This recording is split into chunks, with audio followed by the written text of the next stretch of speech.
సభాధ్యక్షులు నాగాచారి గారు, వేదిక మీద ఉన్న పెద్దలు, సభలో ఉన్నటువంటి మిత్రులు, వారి కుటుంబ సభ్యులందరికీ నమస్కారం. మిత్రులారా, కేఆర్ఆర్ అనే పదం లేకపోతే దరిదాపు 58 బ్యాచ్లకు చదువు లేదు. దరిదాపు నల్లగొండ జిల్లాలో తూర్పు జిల్లా మొత్తం కేఆర్ఆర్ కాలేజీలో చదువుకున్నారు. మాలాంటి రైతుల పిల్లలం కేఆర్ఆర్ లేకపోతే బహుశా 58,000 మందిలో 8,000 మంది కూడా గ్రాడ్యుయేషన్ చేసేవాళ్ళు గారు. ఖమ్మం ఎన్జీ కాలేజో పంపాలంటే ఆనాడు ఉన్నటువంటి రైతుల సంక్షోభంలో కష్టమయ్యేది.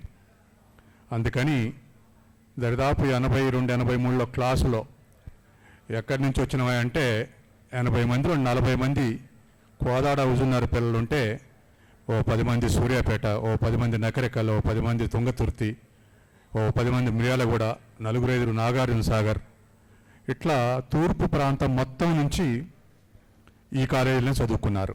అట్లా జీవితంలో స్థిరపరచడానికి నాలాంటి వాళ్ళు దరిదాపు ఒక 56-57 వేల మంది అవుట్పుట్ కేఆర్ఆర్ నుంచి వచ్చినటువంటి వాళ్ళే. అందుకని మా అందరికి కూడా అది దేవాలయంతో సమానం కేఆర్ఆర్ అంటే. దాని ప్రాశస్త్యాన్ని నిలబెట్టడానికి అన్నదమ్ములు ఇద్దరు, రామంజరావు గారు అకాడమిషియన్గా, సీతారామచంద్రరావు అడ్మినిస్ట్రేషన్లో భాగంగా కుడి ఎడమ చేతులతోటి వాళ్ళు పనిచేసినంతకాలం ఆ కళాశాల ప్రాశస్త్యాన్ని నిలబెట్టడానికి ఆవిరల కృషి చేశారు. అది కళాశాల వారసత్వం. ఇప్పటికి కూడా ఆ ప్రతిష్ట, మీరు ఎక్కడ చదువుకున్నారంటే గ్రాడ్యుయేషన్ కేఆర్ఆర్ స్టూడెంట్ అనే వచ్చే ఒక క్రెడిబిలిటీ మాకు ఇప్పటికి కూడా వస్తూనే ఉంది. అటువంటి కళాశాల. తర్వాత ఇద్దరు అన్నదమ్ములకు కూడా బహుశా మేము ఒక 46 ఏళ్ళు కలిసి పనిచేయటం కానీ కలిసి మాట్లాడటం జరిగితే ఒక్కసారైనా సీరియస్గా మాట్లాడటం అనేది తెలియదు వాళ్ళకు, ఇద్దరికి కూడా. హాస్యమే అంతటి అది ఒక పెద్ద ఆభరణం, మిగతా వాళ్లకు అది అబ్బదు. తర్వాత రెండోది, సీతారామచంద్రరావు గారి విషయానికి వస్తే ఆయన అనారోగ్యంలో కూడా సంతోషంగానే మాట్లాడతాడు. చనిపోయే ముందు 15 రోజుల ముందు ఎలా ఉన్నారు సార్ అంటే, ఆరోగ్యం ఎలా ఉందంటే బాగుందనుకుంటే బాగున్నట్టు, లేదనుకుంటే లేనట్టు అన్నాడు నాతోటి. అంటే అప్పుడు కూడా అదే విధమైనటువంటి ఆశయంతో మాట్లాడాడు. అట్లా ఉన్నటువంటి రామచంద్రరావు గారికి ఒక ఎబిలిటీ 1,00,000 మందికే ఉంటుంది, అటువంటి డ్రాఫ్టింగ్.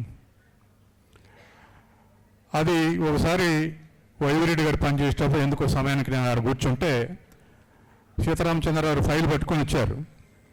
వైవిరెడ్డి గారు నవ్వుకుంటూ, సీతారామచంద్రరావు గారు వాళ్ళకి ఇది అర్థమైద్దంటారా అన్నాడు. అంటే అర్థమైతే పనులు చేస్తారు సార్, అర్థం కాకుండా కూడా పనులు చేసే అవకాశం ఉందిలేండి అన్నాడు. అక్కడ కూడా ఆశ్చర్యమే. అలా ఆయన డ్రాఫ్టింగ్ ఆ స్థాయిలో ఉంది. ఆ డ్రాఫ్టింగ్ తోటి నాతో సహా అనేక మంది బెనిఫిట్ అయినటువంటి వాళ్ళు ఉన్నాం. అటువంటి స్కిల్ దరిదాపు చాలా తక్కువ మంది చూస్తాం. వ్యక్తిగతంగా సన్నిహితంగా ఉండటంలో దరిదాపు 46 ఏళ్ల స్నేహంలో మర్చిపోలేం. ఎక్కడ పనిచేసినా, అది హైయర్ ఎడ్యుకేషన్ కౌన్సిల్లో చేసినా, ఉమెన్స్ కాలేజీలో చేసినా, గుంటూరులో ఇక్కడ పనిచేసినా, ఆయన క్యాపబిలిటీస్ మాత్రం అన్ని చోట్ల తెలిసాయి ఆ డ్రాఫ్టింగ్ చూసి. అట్లాగే మా అందరికి కూడా అందులో పనిచేసి చదువుకున్న వాళ్ళకు ఆ కేఆర్ఆర్ అంటే ఎంత ప్రాణప్రదమో వాళ్ళ వారసులు అంటే కూడా అంతే రెస్పెక్టు. నేను 80 నుంచి పనిచేసుకుంటూ వచ్చా కళాశాలలో. 92-93లో ఒకసారి వరంగల్ సీకేఎం కాలేజీకి వెళ్తే ఆ కాలేజీ మెయిన్ బిల్డింగ్ కింద చందాకాంతయ్య డోనారు విగ్రహం వేసి ఉన్నది.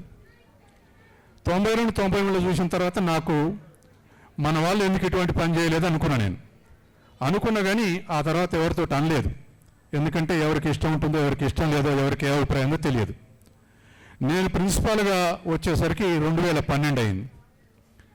2012లో దయచేసి సభలో శ్రద్ధగా విందాం. వెనకాల నుంచి డిస్టర్బెన్స్ వస్తుంది. తర్వాత అందరూ కూడా కూర్చోవాలని కోరుతున్నాం. వెనక వరుసలో అందరూ కూడా కూర్చోవాలి. మనం ముచ్చట్లు సభ తర్వాత చెప్పుకుందాం ప్లీజ్. మిత్రులారా, 2012 ప్రిన్సిపల్ వచ్చిన తర్వాత కొండపల్లి రాఘవమ్మ రంగారావు విగ్రహ ప్రతిష్టాపన చేయాలని చెప్పేసి నిర్ణయించుకొని చేస్తున్నటువంటి క్రమంలో 3-4 సలహాలు వచ్చినాయి. 86ల గవర్నమెంట్ అయితే ఇప్పుడు విగ్రహాలు ఎందుకు వేస్తున్నావా, నీ ఇంక్రిమెంట్లు కట్ చేస్తారని ఒకళ్ళు అన్నారు. అది మేనేజ్మెంట్ ఉన్నప్పుడు చేయాలి, ఇప్పుడు చేయటం కూడదు అని అన్నారు. ఇంకొకళ్ళు ఎందుకు రిస్క్ తీసుకుంటావు, రిటైర్మెంట్ ముందలు అన్నారు. తర్వాత ఇంకొకళ్ళు కమిషనర్ పర్మిషన్ తీసుకొని విగ్రహ స్థాపన చేయాలని ఇంకొకళ్ళు అన్నారు. కమిషనర్ పర్మిషన్ అయినా, నా ఇంక్రిమెంట్లు కట్ అయినా, ఏదైనా కానీ నేను రిటైర్ అయ్యేంత లోపు విగ్రహాలు ప్రతిష్టాపన చేసి తీరుతని చెప్పేసి అట్లా చేసి మేము విగ్రహ స్థాపన తర్వాత ఇనాగరేషన్ నాడు వాళ్ళ వారసులు ఇక్కడ ఉన్న వాళ్ళందరూ చాలామంది వచ్చారు. ఆ రోజు మాత్రం ఆలింగనం చేసుకొని సంతోషపడ్డాడు. మేము చేయలేని పని నువ్వు చేసినావు అని చెప్పేసి చాలా బాగా సంతోషపడ్డాడు. 100 సార్లు ఏదో ఒక విషయంలో నన్ను అప్రిషియేట్ చేస్తూ వ్యక్తిగతంగా ప్రోత్సహించుకుంటూ వచ్చాడు. అట్లా ఇద్దరు కూడా విడదీసి చూడలేము మనం. అటువంటి అన్నదమ్ములు బహుశా నేను తక్కువ చూస్తా. ఎందుకంటే అంత కార్డియాలిటీ, కొంత సీరియస్నెస్ ఉంటుంది అన్నదమ్ములు ఒక్కాడుంటే. వాళ్ళకు మాత్రం అదేం లేదు. అన్న మీద తమ్ముడు, తమ్ముడి మీద అన్న కూడా జోకులు వేసేవాళ్ళు. అంత కార్డియాలిటీ వాళ్ళిద్దరి మధ్య ఉంది. దాంతో రెండోది 80లో నేను లెక్చరర్ వచ్చేవరకల్లా తెలుగు, ఇంగ్లీష్, ఎకనామిక్స్ ఒకే గదిలో కూర్చుంటారు. నాకు అందులో కూర్చునే అవకాశం రావడంతో అనేక విషయాలు నేర్చుకున్నా. భరతారావు గారు, కవచం గారు 9 కళాశాల ఉంటే 8:30కే వచ్చి కూర్చోవాలని నేర్చుకున్నా. బెల్లయ్యలోపు డస్టర్, ట్రాక్ పీసులు పట్టుకొని ఉండాలని నేర్చుకున్నా. ఇటువంటి అనేకం వాళ్ళని చూసి నేర్చుకొని మేము ఎక్కడికి పోయినా మంచి పేరు ప్రతిష్టలు తెచ్చుకోవటానికి కారణమైంది. అట్లాగే సీతారామచంద్రరావు గారు గుంటూరులో రిటైర్ అయినప్పుడు కూడా మేము వెళ్ళినప్పుడు అక్కడ కూడా ఆ కాలేజీ నుంచి అదే అప్రిషియేషన్స్ రావటం విన్నాం మేము. కాబట్టి దరిదాపు కళాశాలకు సంబంధం లేనటువంటి వాళ్ళు కూడా ఫైల్ రాయించుకోవడానికి సీతారామచంద్రరావు దగ్గరికి వచ్చేవాళ్ళు.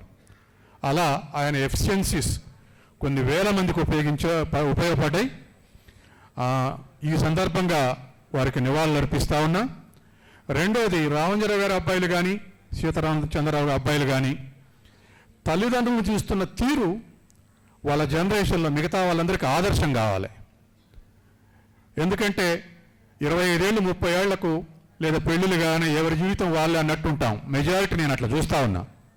కానీ వాళ్ళు అద్భుతమైన బాధ్యత స్వీకరించడం కేవలం పలకరింపులు, మాట్లాడటమే కాదు.